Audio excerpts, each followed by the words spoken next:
I was shocked. I started crying. I mean, it stunned me. I didn't know how it could happen. I don't know why it would happen.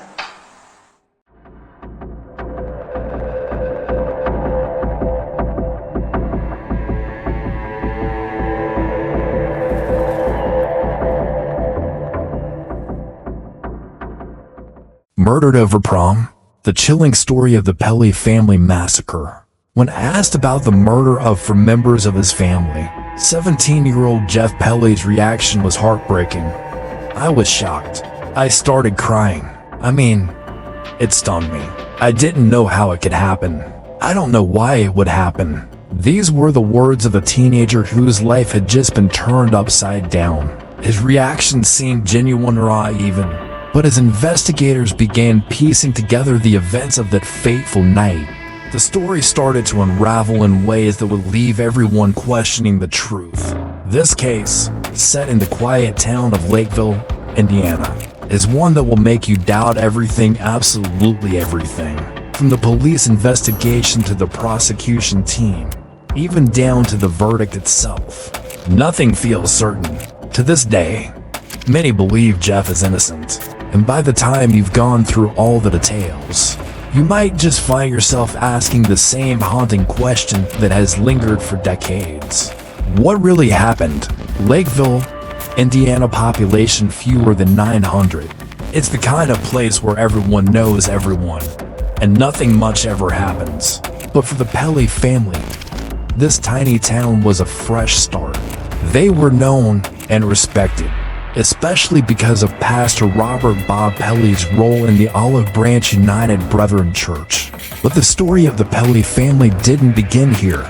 It began with Robert Jeffrey Pelley, Jeff, a boy born on December 10, 1971, in Florence, Kentucky, to Robert and Eva Pelley.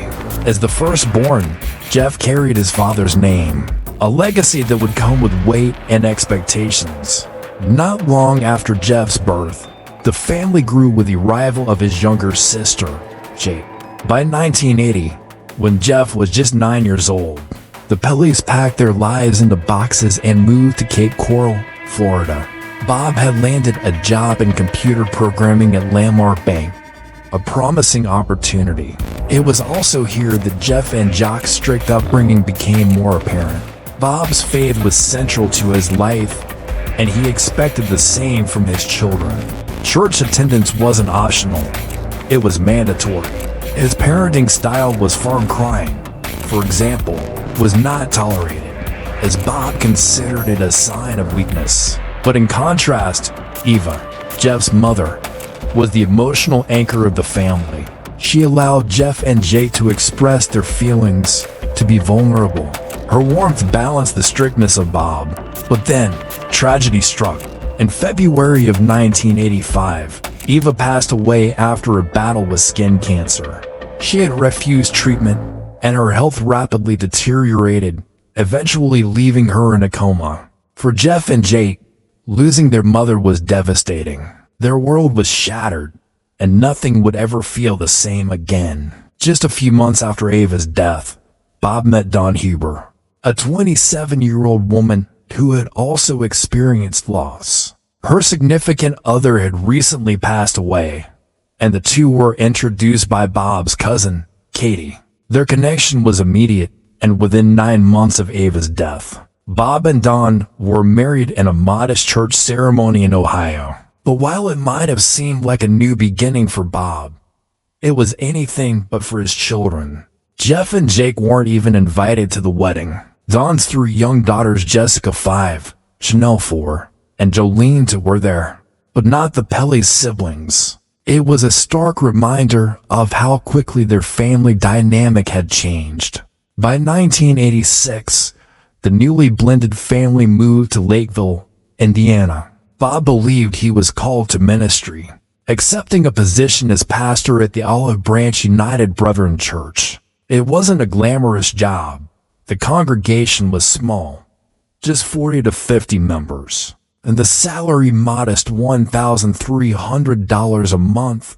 which would be roughly $3,700 to $4,000 today. But it came with one major benefit: free housing. The parsonage, located just across the street from the church, became their home. For Jeff, this new chapter seemed like an opportunity to settle into a routine. He attended Lakeville Junior Senior High School, quickly becoming well-liked by his peers. He even picked up a part-time job at McDonald's, earning extra cash and gaining independence. Around this time, Jeff started dating Darla, a girl from school. From the outside, it seemed like things were finally looking up for the Pelley family. But life has a way of throwing curveballs when you least expect it. Sunday, April 30th, 1989. Dave, a member of the Olive Branch Church, had a straightforward responsibility that morning: make sure everyone showed up for the 9:30 service on time. But by 9:15, something felt off. Pastor Bob and his family, who were always punctual, Bob especially, were nowhere to be found. It wasn't just unusual, it was alarming. Around the same time, an 11-year-old girl named Stephanie, a friend of the Pelley children, headed to the parsonage as part of her usual Sunday routine. When she reached the back door of the garage, she found it locked. That was strange. She tried the sliding glass door, but it was locked too. Puzzled, Stephanie returned to the church and told Father Henry what she'd encountered. Together with Dave, they speculated maybe the Pelleys had overslept. But deep down, unease was setting in. By 9:30, Dave asked a young church member to step in and lead the service while he and another member decided to check the parsonage again. They tried the spare key, but it didn't fit. As they struggled with the lock, Lydia Easterday, another church member, approached. Her husband, a staff member of the church, had another key. They decided to give it a try. What happened next would haunt Dave forever. When Dave unlocked the front door and stepped inside, the first thing he noticed was Bob's glasses lying on the carpet. He moved closer, his heart pounding, and then froze. On the floor lay Bob Pelley, face down, in a pool of blood. Panic set in. Dave ran to the back door and let the other church members inside, urging them to call 911 immediately. As paramedics arrived, the horrifying truth of what had happened began to unfold. Bob wasn't the only one who had been killed.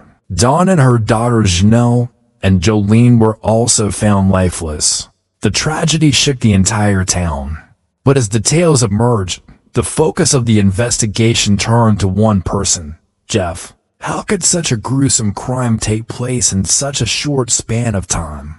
What could possibly drive someone to commit such a horrific act, especially a 17-year-old boy? These questions are just the beginning of the long and complicated saga of the Pelley family murders. Stay with me as we unravel the chilling details and explore the layers of this haunting case. Just then, Lydia Easterday, another church member, noticed Dave and his companion struggling to unlock the parsonage door, offering a different key, one that belonged to her husband, a staff member of the church. She hoped it might finally work.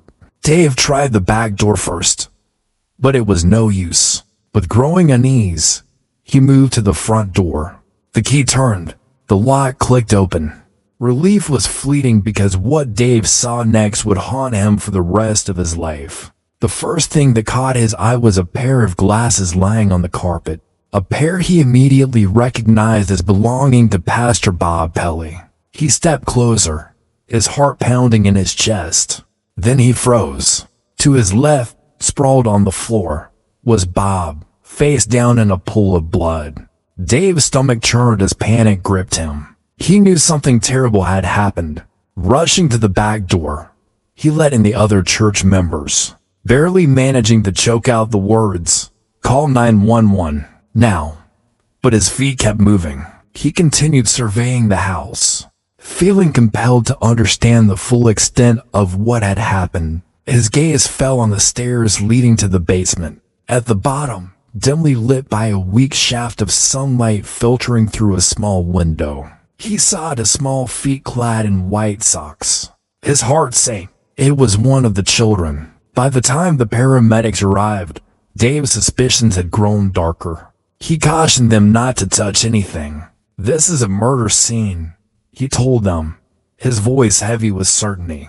The paramedics flipped on the lights, and the grim reality came into full view. It was the Sunday after prom night in April 1989, and what should have been a peaceful morning in Lakeville was instead shattered by a horrifying discovery. The Pelley family, so well known and respected within their small town church, was brutally ripped apart. Reverend Robert Bob Pelley was found with 2 bullet wounds in his body, his glasses discarded nearby. His wife, Dawn, lay entwined with the lifeless bodies of her 2 youngest daughters, Janelle, just 8 years old, and Jolene, only 6.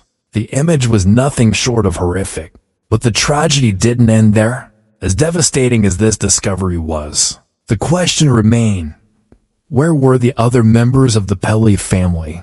There were 7 in total, but only 4 bodies have been found. The search for the remaining 3 children began. Jessica, Dawn's 9-year-old daughter, had spent the night at a friend's house. That morning, as her friend's mother drove her back to the parsonage, they arrived to see yellow caution tape surrounding the home. Jessica sensed immediately that something was very wrong. Her fears were confirmed when she learned what had happened. Her mother and sisters were gone. The other 2 children, Bob's biological kids from his first marriage, were also unaccounted for. 14-year-old Jake had been an hour and a half away at Huntington College, visiting friends she'd met through a church camp. Her return was handled strangely. A bishop from the church came to pick her up, but chose not to tell her anything about the tragedy. When Jake finally arrived home, she was completely blindsided by the devastating news. And then there was Jeff. The eldest child, 17 years old, was nowhere to be found. Investigators soon learned that he had been at Six Flags Great America, a theme park in Gurnee, Illinois, with his girlfriend Darla and a group of friends. Jessica mentioned this detail during her interview with detectives, which helped them piece together Jeff's whereabouts. Tracking Jeff down wasn't difficult. While he stood in line for a ride at Six Flags, a strange feeling began gnawing at him. It was the kind of unease you can't quite explain but can't ignore either. He turned to Darla and admitted, "I feel like something bad has happened." Darla tried to reassure him, brushing off his concerns, but the nagging sensation wouldn't leave him. Then, the police arrived at the park. Jeff and Darla were separated from their friends and interviewed.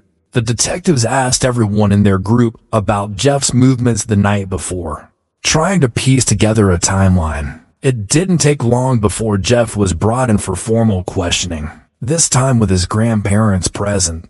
A clip of Jeff's interrogation exists, and the tension in the room is almost palpable.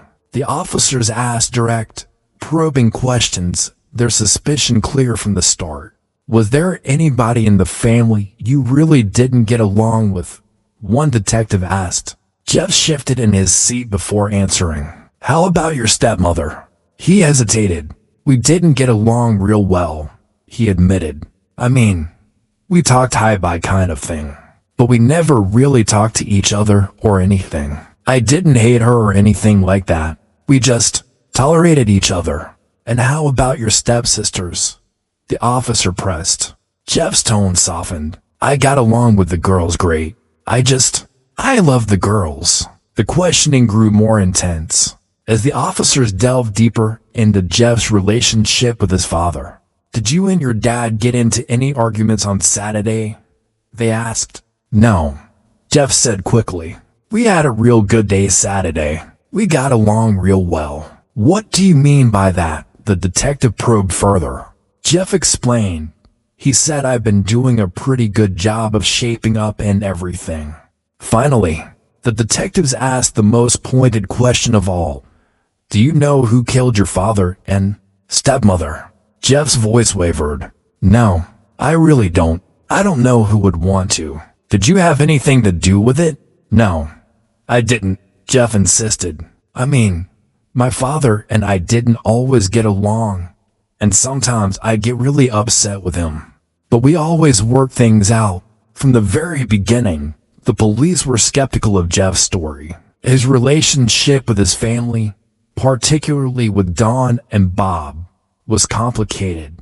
The investigators latched onto these complexities, convinced that there was more to Jeff's calm demeanor than met the eye. They believed something wasn't adding up, and soon, Jeff became their primary focus. But was this suspicion justified, or was it a rush to judgment? As the story unfolds, the layers of complexity in the Pelley family dynamic and in the investigation itself reveal just how murky this case truly was. Moving on from their mother was not something Jeff and Jake could easily do. Less than a year after Ava's passing, their father Bob remarried, a decision that, while understandable from his perspective, created ripples of unresolved grief for his children.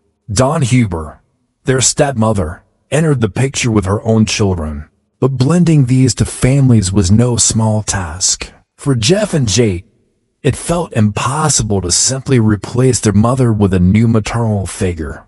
That sense of resistance lingered, creating an emotional rift in the household that only deepened over time. It didn't help that Jeff and Jake disagreed with how Dawn raised her daughters. Parenting differences between Dawn and Bob fueled constant tension at home. Jeff, in particular, grew increasingly distant from his father and the new family dynamics. Neighbors would later recall how Jeff seemed like an outsider in his own home, disconnected, as if he didn't quite fit in.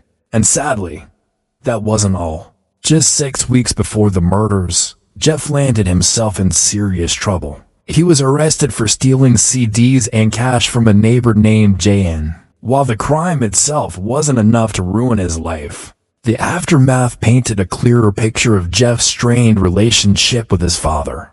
Jan chose not to press charges, opting instead for a private resolution. But for Bob, this incident wasn't something he could simply overlook. He was furious. In response, Bob decided to hit Jeff where it hurt most by banning him from attending prom. For any 17-year-old, this was a crushing blow, especially for someone like Jeff, who craves social acceptance. But Bob didn't stop there. He made Jeff's behavior public, sharing the incident with church members. This not only embarrassed Jeff but further isolated him from the tight-knit community. To make matters worse, Bob took away Jeff's beloved car, a flashy silver 1984 Ford Mustang. He removed the keys, effectively grounding Jeff and cutting off his freedom entirely. The frustration between father and son reached a boiling point, and the tension was palpable. It wasn't hard to see why the police would later zero in on Jeff as a prime suspect.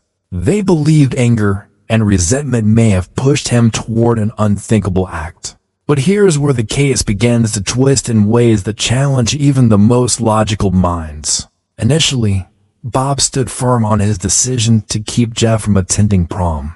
Yet, in an unexpected turn of events, Bob softened. He had a change of heart and ultimately allowed Jeff to go. According to both Jeff and Jake, this wasn't unusual. Bob was known for being strict in the heat of the moment, but often lightened up once he'd had time to cool down. The same pattern played out here, and Jeff's prom night plans were back on track. However, what should have been a typical teenage milestone soon became clouded in mystery. At the crime scene, detectives stumbled upon a series of puzzling clues. Among the usual forensic evidence, carpet fibers, bloodstains, and bullet fragments, there were items that didn't seem to belong. A set of keys was found discarded in a trash barrel outside the house. Attached to the keys was a heart-shaped locket containing a photo of a man and a woman. Strangely, the investigators barely acknowledged this clue. They didn't photograph it or even attempt to trace its origins. Who were the people in the locket? What was its significance? These questions were left unanswered. Other peculiarities emerged as well. On Jeff's bed, detectives discovered a photo album filled with pictures from the first 7 years of his life. At first glance, it seemed like an innocent childhood keepsake, but the timing of its discovery raised eyebrows. Why would Jeff be looking back at old photos, particularly ones from a time when his mother was still alive and his family was intact? Could this have stirred up deep, unresolved emotions? Could those feelings have escalated into something violent? Then there was the laundry, a single load, freshly washed. It contained only Jeff's clothes. For investigators, this raised immediate red flags. Was Jeff trying to cover his tracks? Some speculated that he had revisited painful memories and, in a fit of rage, murdered his family before hastily cleaning up. But even this theory didn't hold up entirely under scrutiny. Perhaps the most baffling detail of all was what wasn't found at the crime scene: the murder weapon. Despite an exhaustive search, the shotgun used to commit the murders was never recovered. The Pelley family did own a Mossberg 20-gauge shotgun, which Bob had purchased as a Christmas gift for Jeff in December 1987. Bob had traded a .44 caliber handgun and $90 to acquire the weapon. But by the time authorities arrived at the scene, the shotgun was gone, vanished without a trace. Even more bizarre, the shotgun wasn't listed in the official evidence log, and no one could explain its whereabouts. This missing gun would later become a critical piece of the puzzle, one that added even more uncertainty to an already convoluted case. To understand how everything unraveled, we need to rewind to the day before the murder, Saturday, April 29, 1989. On the surface, it seemed like a typical day. Jeff worked a morning shift at McDonald's, clocking in and out like usual. Later that day, Bob made a stop at a local gun store owned by Steve Diller. Though he didn't purchase anything, he spent some time chatting with the owner before heading home to the parsonage. It seemed like an ordinary weekend in the small town of Lakeville, but appearances can be deceiving, and by the next evening, the Pelley's world would be turned upside down. The question remains, did the simmering tensions within the family finally boil over, or was something else, something much more sinister at play? With each new detail, the mystery deepens and the answers seem further away. That Saturday started like any other. Bob Pelley had recently taken up photography, a hobby he enjoyed and was eager to share with others. On this particular day, he had scheduled photo sessions with several couples. It was something he was genuinely excited about, an opportunity to capture moments and connect with his community.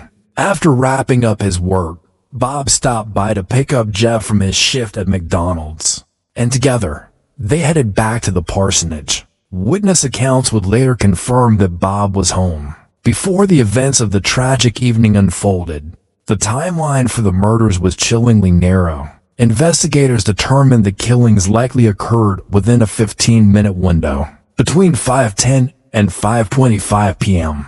It was a brief slice of time, just long enough for everything to go horribly, irreversibly wrong. At around 5 p.m., Kim and David, a couple who had just finished their photo session with Bob, left the parsonage. They were among the last people to see the family alive. Just 15 minutes later, another neighbor, Matt Miller, drove past the house. He noticed Jeff's distinctive silver Ford Mustang still parked in the driveway. But when Kim and David passed by again at 5:30 p.m., the scene had changed dramatically. Jeff's Mustang was gone, and the house had grown eerily silent. No one was outside. No one was visible through the windows. Meanwhile, Crystal, another member of the community, had her own scheduled photo session with Bob and his daughters that evening. When Bob and the girls didn't show up at the agreed time, Crystal grew concerned. Deciding to investigate, she and her date drove to the parsonage. Upon arrival, they knocked on the doors, but there was no answer. The house appeared lifeless. Strangely, all the family cars were still parked in the driveway except for Jeff's Mustang. which was missing. This initial timeline painted a troubling picture.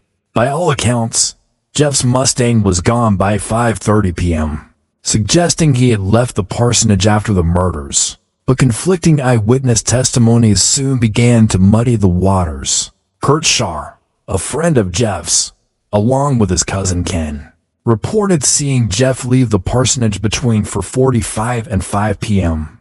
Kurt even recalled recognizing the distinct rumble of Jeff's Mustang as it pulled away. If true, this would place Jeff far from the house during the critical 15-minute window when the murders were believed to have occurred. Another neighbor, Lewis, added more intrigue. He saw Bob around 5 p.m., standing outside the parsonage and talking to a man in a black pickup truck. Bob was holding a shovel and appeared distracted. Lewis waved at him, but Bob barely acknowledged the gesture. Who was the man in the black truck? Why was Bob holding a shovel? These questions went unanswered, but perhaps the most compelling piece of the timeline came from Dennis, a gas station clerk working at a nearby Amico station. Dennis was certain about his recollection because his shift was supposed to end at 5 p.m., but his replacement had been late. At 5:17 p.m., Dennis saw Jeff pull into the gas station with his Mustang. He described Jeff as wearing a black Hawaiian shirt and blue jeans, working under the hood of his car. By 5:20 p.m., Jeff entered the store and used the phone to call his girlfriend, Darla, telling her he was running late because his car was idling too hot. Jeff left the gas station at 5:37 p.m., and Dennis finally clocked out for the day. If the murders truly occurred between 5:10 and 5:25 p.m., Jeff's presence at the gas station made it nearly impossible for him to have been at the parsonage. During that time, as the evening unfolded, Jeff's movements continued to be accounted for. By 5:45 p.m., he arrived at the home of his friend Lynette Greer, a visit confirmed by Darla. At 6:15 p.m., the group, now including Lynette and her date, headed to the Emporium restaurant, where they met more friends. Witnesses described Jeff as relaxed, laughing, and chatting, just another teenager enjoying prom night. Later that night, after attending prom, Jeff and his friends went bowling. Again, those who interacted with him noticed nothing out of the ordinary. There was no sign of distress, no indication that anything had happened. Jeff seemed calm and collected, a stark contrast to the horrors that had unfolded earlier that day. The next morning, Jeff joined friends for a trip to Six Flags Great America in Gurnee, Illinois. Once again, witnesses described him as cheerful and carefree, as though the events back in Lakeville had not touched him. It wasn't until police arrived at the park that Jeff's day and his life took a dramatic turn. Separated from Darla and his friends, Jeff was questioned by detectives about his movements, but no evidence tied him to the murders, and no eyewitness could place him at the scene during the critical window of time. Despite their suspicions, the case against Jeff lacked the concrete evidence needed to charge him. As time passed, the investigation went cold. Life moved on for the surviving Pelley children, though it was far from easy. Jeff and Darla eventually went off to college, while Jake and Jessica were placed in the care of their grandparents and foster homes. For Jeff, the shadows of suspicion never truly lifted. When he eventually returned to Lakeville, he found himself ostracized by a community that still whispered his name. Whenever the murders were mentioned, the burden of judgment became too much to bear, and Jeff left town for good, seeking a fresh start. He relocated to Fort Myers, Florida, where a longtime family friend, Philip Pelley, welcomed him into the credit bureau business. It was here that Jeff began to rebuild his life, eventually marrying Philip's niece, Kim. For a time, it seemed like Jeff had escaped his past, but the specter of the Pelley family murders was never far behind, and questions about his involvement would continue to haunt him for years to come. While Jeff Pelley seemed to have found some semblance of stability after the tragedies of his youth, the shadow of the past was never far behind. Years after the brutal murders of his family, Jeff and his sisters were set to inherit money from their parents' estate. Jeff's share amounted to $48,000, while his sisters, Jake and Jessica, were entitled to $65, zero each. But there was a catch. None of them could access the funds until they turned 23 years old. Desperate to get the money earlier, Jeff hatched a risky plan. He fabricated a story about having skin cancer, claiming he needed the inheritance to pay for life-saving surgery. To make the lie believable, he even went so far as to forge medical documents. But Jeff's story unraveled when investigators noticed discrepancies. The names on the documents didn't match actual hospital staff, and the forgery became painfully obvious. This scheme drew the attention of the FBI, who had never truly stopped keeping an eye on Jeff due to their lingering suspicions from the murders. The deception led to charges of wire fraud. While he didn't face prison time, Jeff was sentenced to probation. However, the damage to his reputation was severe. This act of desperation painted Jeff as someone willing to manipulate and deceive, reinforcing the public's belief that he might have been capable of far worse. Despite his tarnished reputation, Jeff tried to turn his life around. He shifted his focus to a new passion: computers. His skills eventually landed him a position as an international consultant for IBM, a prestigious role that suggested he was finally leaving the shadows of his past behind. Jeff and his wife, Kim, even purchased a beautiful $500,000 home in Dade City, Florida, where they raised their son. On the surface, things seemed to be looking up, but life was far from perfect. By 1997, cracks began to show in Jeff and Kim's marriage. They filed for divorce, only to reconcile later. Even with these personal struggles, Jeff's biggest challenge remained the persistent whispers and judgment tied to the murders of his family. No matter where he went, the past followed him, casting a long, dark shadow over any attempt to build a new life. By the year 2000, the case took a dramatic turn. The prosecutor's office in Lakeville, Indiana, underwent a significant change in leadership. The newly appointed prosecutor, Chris Toth, was determined to breathe new life into cold cases, including the Pelley family murders. With fresh determination, Toth assembled a new team of investigators and assigned Detective Craig Whitfield to lead the renewed investigation. Whitfield's first move was to track down Jeff's two surviving sisters, Jake and Jessica. Jessica, now going by the name Jess, had lived a difficult life since the murders. She spent much of her youth in foster care, battling substance abuse and struggling to find stability. By the time Whitfield interviewed her, Jess was a mother of two and largely disconnected from her siblings. During their conversation, Jess dropped a bombshell. She revealed that, in her early years, she had believed her father, Bob, was responsible for the murders. But as she grew older and learned more about the case, Jess realized that investigators had been focusing on Jeff as the prime suspect. She then recalled a chilling memory from when she was 15 years old, 6 years after the murders. Jess had visited Jeff and his new wife in Florida. During the visit, Jeff casually asked her a question that had stuck with her ever since. "Who do you think did it?" At the time, Jess assumed he was asking about their father, so she replied, "Your dad." To her surprise, Jeff simply responded, "Okay." It was an odd exchange, one Jess hadn't thought much of at the time. But looking back, she began to wonder if Jeff had asked out of fear that she might suspect him. Next, Whitfield turned his attention to Jake, Jeff's biological sister. Unlike Jess, Jake arrived with a lawyer, worried that her words might be twisted or misinterpreted. By this point, Jake was growing increasingly convinced that Jeff was the only possible suspect. Desperate for hard evidence to link Jeff to the crime, Whitfield focused on one of the most puzzling pieces of physical evidence. From the original investigation, the laundry found at the crime scene.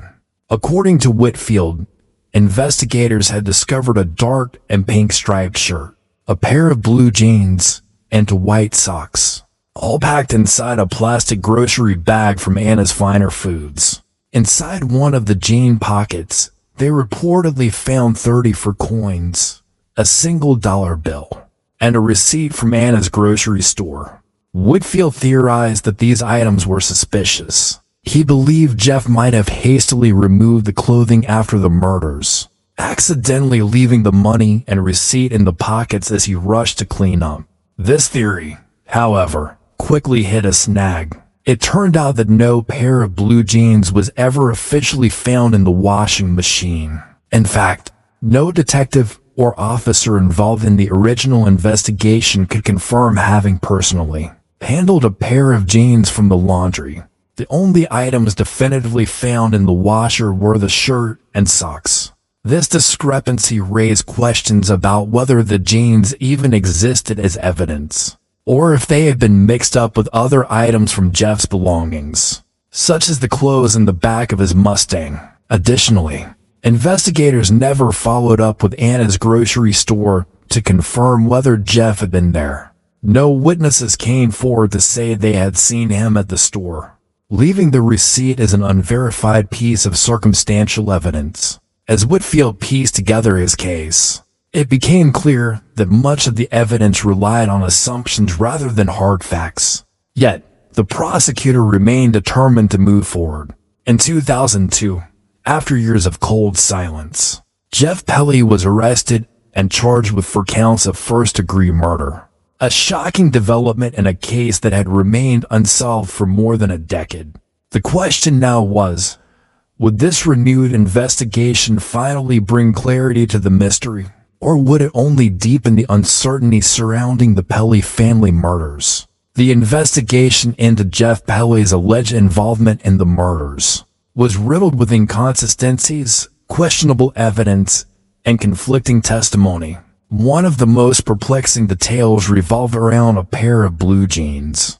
Jeff was reportedly wearing blue jeans when he went to Lynette's house before prom, yet no such jeans were ever officially recovered or logged into evidence. Instead, detectives claimed to have found a pink and dark striped shirt and white socks in a grocery bag from Anna's Finer Foods inside the washing machine at the parsonage. But there were glaring issues. For one, no officer ever confirmed personally handling the jeans in question. Moreover, while the receipt from Anna's Finer Foods was cited as potentially placing Jeff at the store, investigators never visited Anna's to verify this claim, nor did any witness step forward to confirm seeing him there. This left a critical gap in the prosecution's narrative. It seemed increasingly likely that the jeans might never have been washed at all, and that the evidence had been conflated with items found in the back of Jeff's Mustang, including a Hawaiian shirt.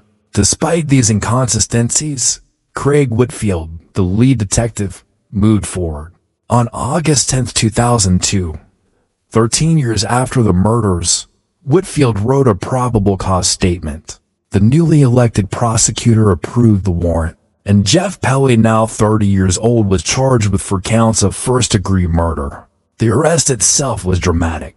A SWAT team surrounded Jeff's house, but he wasn't home. At the time, Jeff was in Los Angeles, having just returned from a work trip to Australia. Customs officials detained him at the airport after discovering the active warrant for his arrest.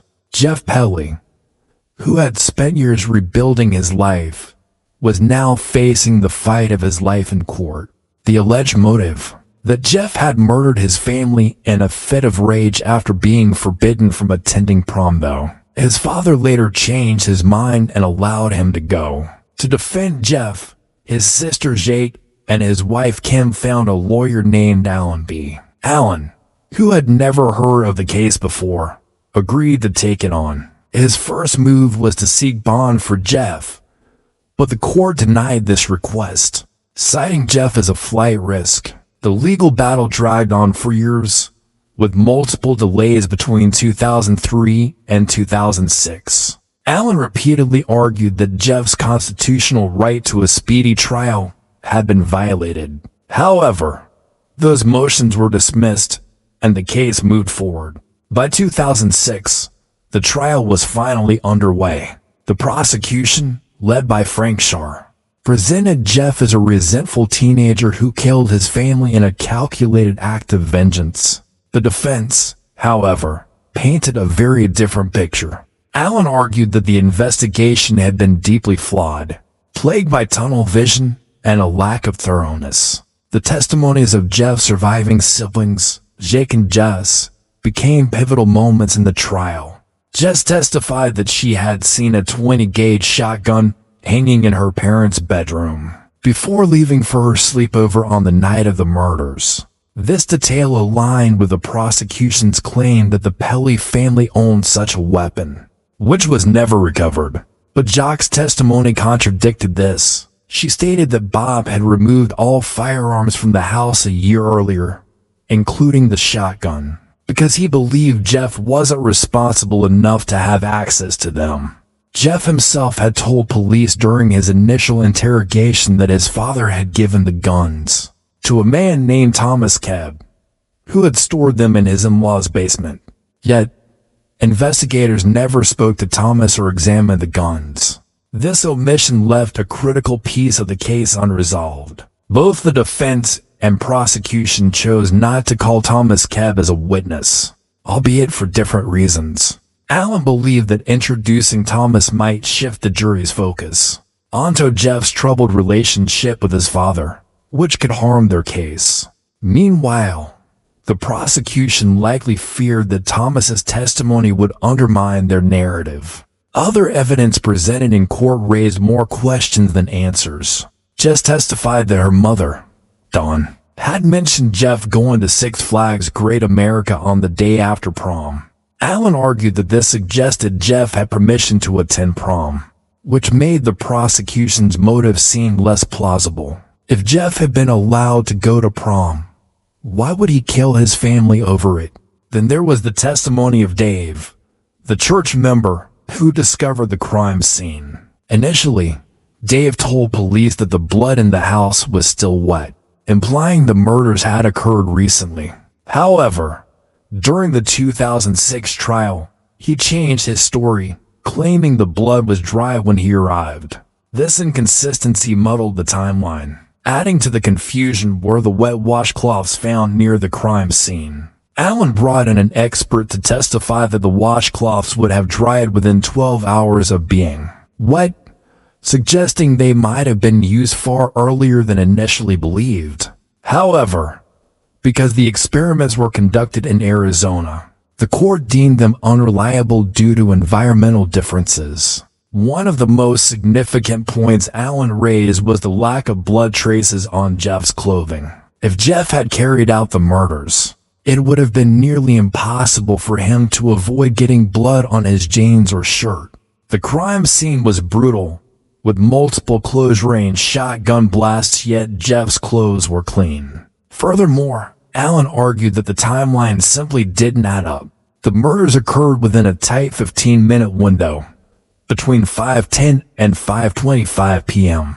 Jeff, just 17 years old at the time, would have needed to kill for people, clean up the scene, and leave without any trace of blood, an extraordinary feat for anyone, let alone a teenager.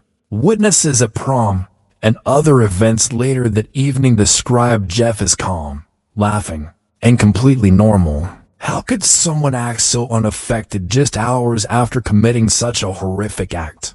The defense also pointed out discrepancies in the physical evidence. Bob's stomach contained popcorn kernels, suggesting he had eaten popcorn shortly before his death. According to Jake, Bob had a nightly habit of eating popcorn between 7 and 8 p.m., usually after putting the younger girls to bed. This implied that the murders may have occurred later than the prosecution claimed.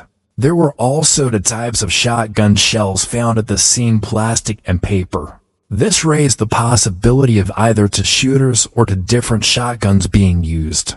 Moreover, the Mossberg shotgun, which could only hold 5 rounds, didn't align with the fact that 6 shots were fired. As the trial unfolded, the case against Jeff began to feel increasingly circumstantial.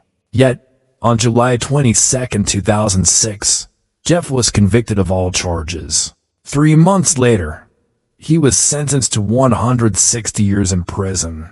The conviction brought a sense of closure to some, like Jess, but for others, it only deepened the mystery. Was justice truly served, or was Jeff wrongfully convicted based on a flawed investigation? Even today, the questions surrounding the Pelley family murders remain as haunting as ever. The Pelley family murders leave behind a trail of questions so tangled and haunting that even decades later, the truth remains elusive.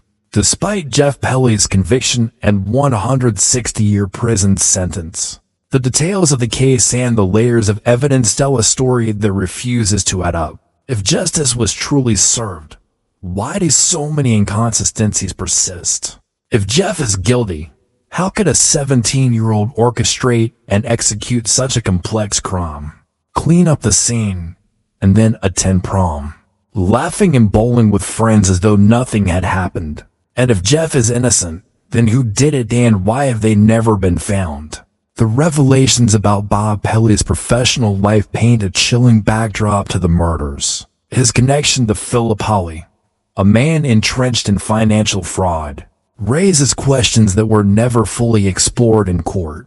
Bob's paranoia, his pleas for advice about his family's safety, and the eerily similar murder of Eric Dawson, all of these threads point to a larger, more sinister motive that has yet to see the light of day. Could Bob's murder have been a calculated act to silence him? Could the Pelley family have been collateral damage in a web of financial crimes far beyond their control?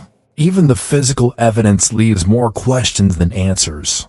The Mossberg 20-gauge shotgun, which police believe was the murder weapon, has never been recovered. Investigators couldn't explain how 6 shots were fired when the Mossberg could only hold 5 rounds. The discovery of the types of shotgun shells, plastic, and paper raises the possibility of 2 shooters, a theory never seriously pursued. And then there's the bowl of popcorn on Bob's desk, suggesting he ate it between 7 o'clock and 8 p.m., hours after the prosecution's alleged timeline of the murders. Could the crime have happened much later than they claimed? These are not minor details, they are glaring gaps in a story that is supposed to explain how an entire family was brutally murdered. What if Bob's fears weren't irrational but justified? What if his connection to a dangerous circle of financial fraudsters put his entire family at risk? What if the real killer or killers have gone undetected for decades, living their lives while Jeff serves time for a crime he didn't commit? Or what if Jeff truly did commit the murders? What would drive a teenager to such lengths? Could the alleged motive and argument about attending prom truly explain such a horrific act? Even if we assume Jeff was guilty, the execution of the crime is almost unfathomable. Forensic experts and witnesses alike have questioned whether someone so young could kill 4 people in such a short window of time, clean up, and then act so convincingly normal in the hours that followed. The what-ifs of this case aren't just frustrating, they're a reminder of how fragile the concept of justice can be when a case is built on circumstantial evidence, assumptions, and unanswered questions. It leaves behind a lingering doubt that justice may have missed its mark. This is more than just a true crime story, it's a deeply human tragedy. For lives were stolen, and the survivors were left to endure unimaginable pain. For Jeff, whether guilty or innocent, his life was irrevocably shaped by the events of the April night in 1989. Convicted at the age of 34 for crimes he allegedly committed at 17, Jeff has spent more years in prison than he ever spent as a free man. For his sisters, Jake and Jess, the trauma of losing their family has been compounded by the shadow of Jeff's conviction. For the audience, this case challenges our assumptions about guilt and innocence. justice and closure. It forces us to confront the uncomfortable truth that even with a conviction, the answers we seek may never come. What do you believe? Could Jeff Pelley really have been capable of such a calculated crime? Or is he a victim of a flawed investigation and misplaced blame? Does Bob's connection to financial crimes hint at a much larger conspiracy that has been ignored for too long? And what does it say about our justice system when so many questions are left unresolved? A chilling legacy of unanswered questions. The Pelley family murders remain one of the most unsettling true crime cases in modern history. With Jeff Pelley serving a 160-year prison sentence, you'd think the case would feel resolved. But the deeper you look, the harder it becomes to ignore the cracks in the narrative. Evidence that doesn't quite add up. A timeline that feels impossibly tight. And the lingering question of motive, these all cast a shadow over whether justice was truly served. If Jeff is guilty, it forces us to confront the chilling idea that a teenager could carry out such a calculated crime, and then blend back into normal life so seamlessly. And if Jeff is innocent, then we're left with an even darker thought. The real killer is still out there, free to live their life while Jeff pays the price. But what about the evidence that was never fully explored? The missing shotgun, Bob's ties to financial fraud, and the eerie parallels between his death and that of Eric Dawson suggest a far bigger story, one that may have been ignored in the rush to find a suspect. The what-ifs we can't escape. What if Bob's paranoia about his work wasn't paranoia at all? What if his discoveries at Landmark Bank placed a target on his back? And what if the Pelley family became collateral damage in a much larger, far-reaching conspiracy? These questions aren't just unsettling. They're maddening because they demand answers we may never have. Or what if Jeff truly did it? What would drive a teenager to such an unimaginable act? Could anger and resentment over family dynamics and a strict father be enough? Even the motive presented by the prosecution that Jeff lashed out over Prom feels too thin to explain such a brutal crime. The truth is, no matter where you land on Jeff's guilt or innocence, the case leaves behind an unsettling message. Sometimes, justice doesn't bring clarity. Sometimes, it only leaves us with more questions. Your turn to decide. This story isn't just about the tragic loss of the Pelley family. It's a reflection of how fragile justice can be. It reminds us that life is rarely as black and white as we'd like it to be. And perhaps that's the hardest part, accepting that the truth might always remain hidden, buried under years of unanswered questions and missing evidence. But now, we want to hear from you. Do you believe Jeff Pelley was wrongfully convicted? Or do you think the prosecution got it right? What about the mysterious connections to financial fraud and the possibility of a second shooter? Here at Truth One Shadows, we don't just share stories, we uncover mysteries that demand answers. If you're as captivated by this case as we are, hit the like button, subscribe, and join the conversation in the comments. Let's work together to shine a light on the shadows of cases like this one and maybe, just maybe, find the truth. Thank you for watching, and always remember, the truth may be hidden, but it's worth seeking.